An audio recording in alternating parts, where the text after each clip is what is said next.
C'est bientôt le bac de Sprimat, alors voici 3 exos sur les suites pour s'assurer gavé de points. On commence en douceur avec un exercice sur les variations. On nous donne une suite UN, n carré moins 3n plus 1 et on nous demande d'étudier les variations de UN. Le réflexe ici à avoir, c'est de calculer UN plus 1 moins UN et d'étudier le signe. Souvent, on ne sait pas quoi faire après avoir calculé UN plus 1 moins UN, mais il faut bien étudier le signe justement de UN plus 1 moins UN. Dans notre exemple, donc ça nous donne n plus 1 le taux carré moins 3 facteurs de n plus 1 plus 1 moins n carré plus 3n moins 1. N'oublie pas d'inverser les signes quand on fait moins un. Avec un petit peu de calcul, ça nous donne donc 2n moins 2. Et donc maintenant, il nous suffit juste d'étudier le signe de 2n moins 2. Ça nous donne donc que 2n moins 2 est positif lorsque n est positif. Et comment on conclut? Eh bien tout simplement en disant que un est croissante pour tout n supérieur ou égal à 1. Le deuxième exercice à savoir faire absolument aussi, c'est un exercice qui porte sur les limites. On a un qui est égal à 2n carré plus 1 sur n carré moins 3 et on nous demande de calculer justement la limite de n quand n tend vers plus l'infini.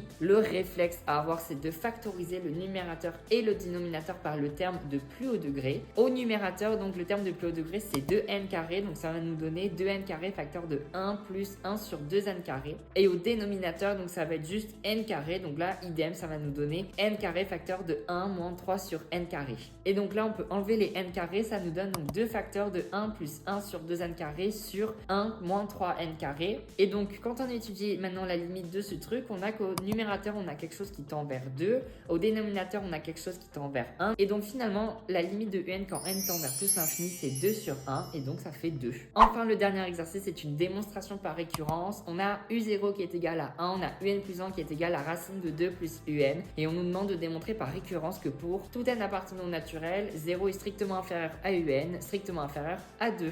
Bon, ici, les réflexes, évidemment, c'est initialisation, hérédité, conclusion. Donc, pour l'initialisation, on est bien sur n égale 0 parce qu'on est dans les naturels. U0, c'est 1. Et on a bien 0 qui est inférieur à 1, inférieur à 2. Donc, P de 0 est vrai. On passe à l'hérédité. Donc, on suppose que P de K est vrai. Donc, ça sera notre hypothèse de récurrence. Et on cherche à montrer que P de K plus 1 l'est aussi. On part de notre hypothèse de récurrence. Donc, 0 inférieur à UK inférieur à 2. Et donc, on va venir reconstruire UK plus 1. Donc, pour cela, on va ajouter 2 de chaque côté. Ça va nous donner donc 2 inférieur à UK plus 2 inférieur à 4. Et donc là, vous voyez juste qu'il nous manque la racine. Donc, on l'applique. Ça nous donne racine de 2 inférieur à racine de UK plus 2 inférieur à racine de 4. Racine de 2, c'est bien strictement supérieur à 0. Racine de UK plus 2, on voit que c'est UK plus 1. Et racine de 4, ça fait 2. Donc, finalement, P de K plus 1 est vrai. Et donc, pour tout n appartenant au naturel, P de n est vrai.